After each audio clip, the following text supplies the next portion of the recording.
প্রথম আমাদের জানতে হবে যে আমাদের শরীরে কিডনির কাজ কি কি। কিডনি প্রধানত তিনটে কাজ করে।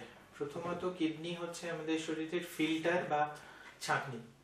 আমাদের শরীরে প্রতিনিয়ত বিভিন্ন রাসায়নিক বিক্রিয়ার ফলে প্রচুর দূষিত পদার্থ তৈরি হয়। কিডনি এই সমস্ত দূষিত পদার্থ এবং তার সঙ্গে সঙ্গে শরীরের অতিরিক্ত জল, লবণ বা নুন, অ্যাসিড এগুলো সবই প্রস্রাবের মাধ্যমে শরীর থেকে বের করে দেয়। দ্বিতীয়ত কিডনি আমাদের শরীরে দুটি খুব গুরুত্বপূর্ণ হরমোন তৈরি করে। একটির নাম হচ্ছে এরিথ্রোপয়েটিন, যাকে আমরা চলতি কথায় ছোট করে ইপিও বলে থাকি, আর একটির নাম হচ্ছে রেনিন। এরিথ্রোপয়েটিন বা ইপিও আমাদের শরীরে রক্ত তৈরির কাজে সাহায্য করে এবং কোনো কারণে এরিথ্রোপয়েটিনের মাত্রা কমে গেলে রক্তাল্পতা দেখা দেয়। কিডনির তৃতীয় গুরুত্বপূর্ণ কাজ হচ্ছে ভিটামিন ডি তৈরি করা, এবং ভিটামিন ডি আমাদের শরীরে অস্থি বা হাড়ের স্বাস্থ্য বজায় রাখতে সাহায্য করে। দ্বিতীয়ত, কিডনির সমস্যা হলে সেটা আমরা বুঝবো কিভাবে, বা রোগীর শরীরে কি কি অসুবিধে তৈরি হয়। তো এই প্রশ্নের উত্তর দিতে গেলে প্রথমেই বলা প্রয়োজন যে কিডনির সমস্ত রোগ নিঃশব্দ ঘাতকের মতো, অর্থাৎ প্রায় 50 থেকে 60 ভাগ পর্যন্ত, শতকরা 50 থেকে 60 ভাগ পর্যন্ত কিডনি নষ্ট হয়ে গেলে তারপরেই কিন্তু রোগীর শরীরে বিভিন্ন অসুবিধে দেখা দেয়। তার আগে পর্যন্ত রোগী প্রায় কিছুই বুঝতে পারেন না। সুতরাং সমস্যা যখন শুরু হবে তার মানে কিডনির রোগ কিন্তু অনেকটাই এগিয়ে গেছে। দ্বিতীয়ত, শরীরে বিভিন্ন দূষিত পদার্থ জমে যাওয়ার ফলে রোগীর খিদে কমে যায় এবং একটা বমি করার সমস্যা দেখা দেয়। বমিটা প্রথম দিকে সকালের দিকেই বেশি হয় এবং পরের দিকে প্রায় সারাদিনই হতে থাকে। তৃতীয়ত, কিডনির সমস্যা থাকলে শরীরে, আগে বলেছি, এরিথ্রোপয়েটিন নামক হরমোনের পরিমাণটা কমে যেতে থাকে এবং তার ফলে রক্তাল্পতা দেখা দেয়। রোগী আস্তে আস্তে ফ্যাকাশে হয়ে যেতে থাকে, রোগীর পরিশ্রম ক্ষমতা কমে যায় এবং আস্তে আস্তে অল্প পরিশ্রমে বা সিঁড়ি ওঠানামা করলে হাঁপিয়ে যেতে থাকে। কিডনির সমস্যায় রেনিনের পরিমাণ কিন্তু কমে না গিয়ে বেড়ে যায়, তার ফলে কিডনি রোগীদের অধিকাংশই উচ্চ রক্তচাপের সমস্যায় ভোগে। কিডনির সমস্যা যখন অনেকদিন ধরে থাকে তখন অস্থির দুর্বলতা দেখা দেয় এবং তার ফলে খুব সহজে অস্থি ভঙ্গুরতা বা ফ্র্যাকচারের প্রবলেম দেখা যায় এবং ছোটদের ক্ষেত্রে দেখা যায় বিভিন্ন অস্থি সংযোগ অর্থাৎ জয়েন্টগুলি বেঁকে যাওয়ার ফলে হাত পা বেঁকে যেতে থাকে, যাকে আমরা চলতি ভাষায় রিকেটস বলে থাকি। আবার বলছি, এই সমস্যাগুলো তখনই দেখা যায় যখন দুটি কিডনি প্রায় শতকরা 50 থেকে 60 ভাগের উপরে খারাপ হয়ে গেছে এবং সুতরাং প্রথম অবস্থাটা পেরিয়ে গেলে তবেই কিডনি রোগের বিভিন্ন সিমটম ধরা পড়তে থাকে। তৃতীয়ত, আমরা কিডনির রোগ প্রতিরোধ করব কি করে? এই প্রশ্নের উত্তর দিতে গেলে প্রথমেই জানতে হবে যে কিডনির রোগ কাদের মধ্যে বেশি হয়। প্রথমেই বলতে হবে ডায়াবেটিস মেলাইটাস বা মধুমেহ, অর্থাৎ চলতি কথায় যাকে আমরা বলি সুগার রোগীদের কথা। সুগারের পরিমাণ অর্থাৎ রক্তে শর্করার পরিমাণ যত বেশি থাকে এবং যত বেশি বছর ধরে থাকে তত কিন্তু কিডনি আক্রান্ত হওয়ার প্রবণতা আস্তে আস্তে বাড়তে থাকে। সেই জন্য প্রত্যেক সুগার রোগীর উচিত তার নিজের ডায়াবেটোলজিস্ট বা এন্ডোক্রিনোলজিস্টের পরামর্শ মতো সুগারের ওষুধ বা ইনসুলিন সঠিক মাত্রায় সঠিক সময়ে নেওয়া এবং সুগারের মাত্রা বজায় রাখা, যাতে ভবিষ্যতে কিডনি এবং তার সঙ্গে সঙ্গে অন্য বিভিন্ন অঙ্গ প্রত্যঙ্গ আক্রান্ত না হয়। এর সাথে সাথে প্রত্যেক সুগার রোগীর অন্তত বছরে একবার কিডনির জন্য প্রস্রাব পরীক্ষা এবং রক্ত পরীক্ষা করা প্রয়োজন। এরপরে বলতে হবে উচ্চ রক্তচাপের রোগীদের কথা, বিশেষত যাদের অল্প বয়স থেকে রক্তচাপ খুব বেশি।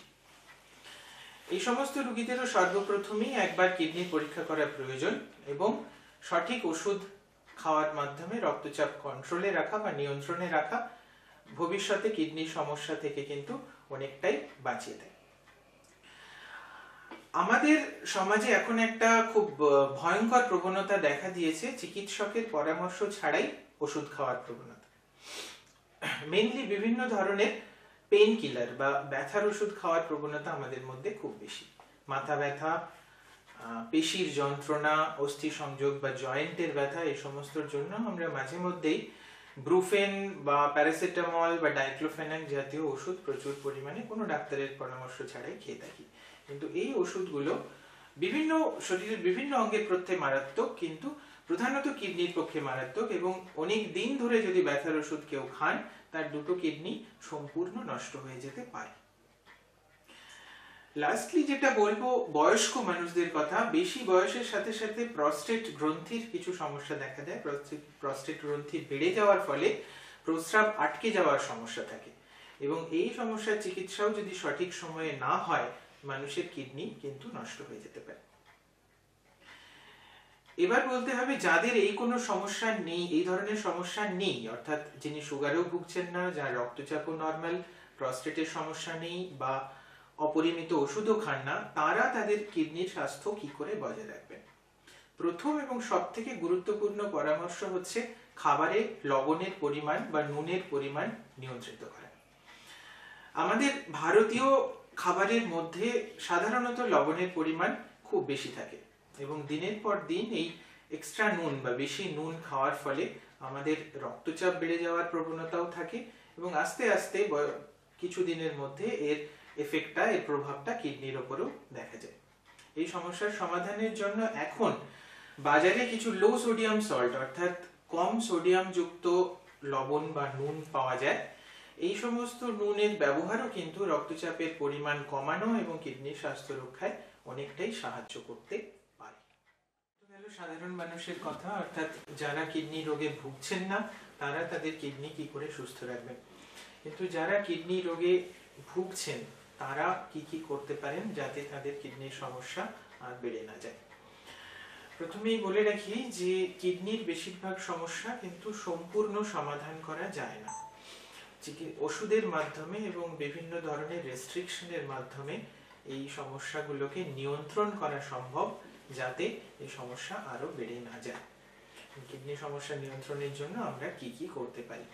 প্রথম স্টেপ বা প্রথম কথা, অবশ্যই আপনার চিকিৎসকের পরামর্শ মতো সমস্ত ওষুধ সঠিক সময়ে খাবেন, এবং তার পাশাপাশি যেটা করা সম্ভব সেটা হচ্ছে, আবার বলবো সেই নুন বা লবণের কথা। আমাদের খাবারে লবণের পরিমাণ কমানো কিন্তু কিডনি সমস্যা কন্ট্রোলের ক্ষেত্রে সব থেকে গুরুত্বপূর্ণ স্টেপ। যারা কিডনি সমস্যায় ভুগছেন তারাও যদি খাবারে লবণের পরিমাণ কমাতে পারেন তাহলে তাদের সমস্যাটা অনেকটাই প্রশমন করা সম্ভব। তবে এই প্রসঙ্গে এটাও বলে রাখা উচিত, যাদের কিডনি সমস্যা প্রতিরোধ করার জন্য যেরকম লো সোডিয়াম সল্ট বা কম সোডিয়াম যুক্ত লবণ একটা গুরুত্বপূর্ণ ভূমিকা নেয়, কিডনি রোগীরা কিন্তু এই ধরনের লবণ খাওয়া তাদের পক্ষে উচিত নয়, কারণ এই লো সোডিয়াম যুক্ত সল্ট বা লবণের মধ্যে প্রচুর পরিমাণে পটাশিয়াম থাকে, এবং এই পটাশিয়াম কিডনি রোগীদের পক্ষে ক্ষতিকর। সুতরাং তারা স্বাভাবিক নুনই খাবেন কম মাত্রায়। যদি এক্স্যাক্টলি পরিমাণের কথা বলতে হয় তাহলে সাধারণত বলা হয় প্রতিদিনে এক একজন কিডনি রোগী 4 থেকে 6 গ্রাম এর বেশি নুন খাওয়া উচিত নয়। দ্বিতীয়ত, তাদের সারা দিনে জলের পরিমাণও সীমিত পরিমাণে পান করা উচিত। বিভিন্ন কিডনি রোগীর বিভিন্ন অবস্থার উপর ভিত্তি করে বিভিন্ন পরিমাণে জলের কথা বলা হয়, তবে সাধারণভাবে জল খাওয়ার পরিমাণ, জলপানের পরিমাণ যদি কমানো যায় সেটা একটা কিডনিকে বেশি দিন সুস্থ রাখতে সাহায্য করে। তৃতীয়ত, খাবারে প্রোটিন জাতীয় খাবারের পরিমাণ কমাতে বলা হয়। প্রোটিন জাতীয় খাবার বলতে সাধারণত যারা আমিষাশী তাদের ক্ষেত্রে মাছ, মাংস, ডিম এই সমস্তের পরিমাণ কমানো হয়, এবং স্বাভাবিকভাবে একটা বলা হয় যে একজন কিডনি রোগী দিনে এক বেলা প্রোটিন খেতে পারেন, প্রোটিন জাতীয় খাবার, অর্থাৎ মাছ বা ডিমের সাদা অংশ অথবা 2 থেকে 3 পিস মুরগির মাংস খেতে পারেন, কিন্তু দুবেলা খাওয়া উচিত নয়। এবং এক্স্যাক্টলি পরিমাণ যদি বলা যায় তাহলে প্রতিদিন সাধারণত 40 থেকে 50 গ্রাম প্রোটিন খেতে বলা হয়।